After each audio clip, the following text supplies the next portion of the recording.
Il existe des dispositifs d'accompagnement qui visent à soutenir les parents en situation de souffrance psychique.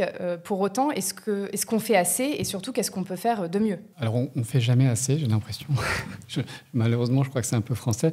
L'offre actuelle de dispositifs d'accompagnement a ce même défaut de répartition territoriale. Bon, ce n'est pas spécifique à la santé mentale, je crois que c'est spécifique à la santé au sens large. Mais l'offre, notamment l'offre en termes de lits, par exemple, lits d'hospitalisation ou de structures d'accueil, elle est insuffisante. Les temps d'attente pour pouvoir être pris en charge sont souvent très longs, à l'échelle d'une année, 15 mois, 18 mois parfois. Donc on voit bien qu'en fait, on n'est pas du tout à la hauteur de l'urgence que représente la prise en charge précoce. La temporalité est très importante. En fait, pour les enfants, il faut agir vite. On ne peut pas se permettre d'attendre. Plus l'enfant est petit et plus 1 mois ou 2 mois deviennent assez décisifs dans l'inflexion d'une mauvaise trajectoire développementale. Là, si je reviens sur les lits d'hospitalisation temps plein, mère-bébé, qui est une structure qui existe, en fait, on a environ 20 à 30 unités. Je n'ai pas des chiffres très précis. Sur le site de la Marseille francophone, on a une cartographie qui nous indique que sur cette 20-25 offres d'unités, on en a à peu près un tiers en Île-de-France, mais on n'en a pas en Bretagne, on n'en a pas en Occitanie, on n'en a pas en Bourgogne. Donc rien que ça, on voit bien que pour tous les gens qui vivent là, il va falloir qu'ils se déplacent. Et bien souvent, à l'échelle d'une région, on a une unité. Donc ça veut dire qu'elle est dans un département, et donc tous les autres départements limitrophes, pareil, ne vont pas pouvoir accéder à cette unité. Donc ça, c'est vraiment un problème, d'abord parce que ça veut dire que l'offre de lit est insuffisante, et ça veut dire aussi que pour les mères qui seraient hospitalisées avec leur enfant, eh bien, elles ne peuvent pas avoir un contact régulier avec le reste de la famille, le conjoint, les autres, le reste de la fratrie. Enfin, on est dans quelque chose qui finalement est censé les aider, les accompagner, mais qui les déracine en même temps. On a vraiment quelque chose qui n'est pas cohérent dans l'approche. On a 660 000 naissances en 2024. On a environ 20% de mères qui souffrent de symptomatologie anxio-dépressive en passe natale.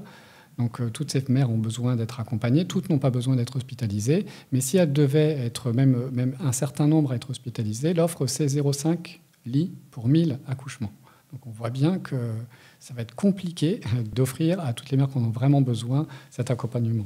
Alors, il y a beaucoup de dispositifs qu'on ne connaît pas. C'est-à-dire qu'en fait, il existe beaucoup d'initiatives locales par les groupes hospitaliers universitaires, les centres hospitaliers universitaires. Toutes ces structures-là mènent des recherches. Certains dispositifs sont très innovants pour la prise en charge précoce. Ils marchent, c'est-à-dire qu'il y a des publications, il y a des évaluations, mais finalement, ils ne font pas de petits dans le territoire parce qu'on n'est pas en mesure, parce qu'on n'a pas de comité scientifique dédié à cette question en France pour pouvoir dire qu'est-ce qui marche, qu'est-ce qu'il faut faire, comment prospectivement observer ce qu'on peut changer pour mieux faire. Ça, c'est vraiment un constat. Je rêverais d'un ministère dédié à la petite enfance, pour être très honnête, mais bon, ça n'engage que moi. L'autre problème qu'on peut pointer dans l'offre de dispositifs, c'est qu'on arrive à prendre en charge les parents, c'est très bien, mais malheureusement, on a cette réalité, et ça touche toute la santé mentale, pas spécifiquement le périnatal ou la petite enfance, c'est que les gens qui vont le moins bien sont aussi ceux qu'on a le plus de mal à identifier et sont aussi ceux qui vont probablement donner le moins de nouvelles, c'est-à-dire qu'ils ne vont pas être en demande d'aide. Et donc, on a quelque chose d'assez inadéquat de ce point de vue-là, c'est-à-dire qu'on a une sorte de cumul de l'adversité, de la vulnérabilité à certains endroits. C'est eux qui en ont le plus besoin. Et on retrouvera dans ces parents-là qu'on n'arrive pas à trouver, qu'on n'identifie pas, qu'on ne détecte pas, tous ceux qui vont placer leurs enfants.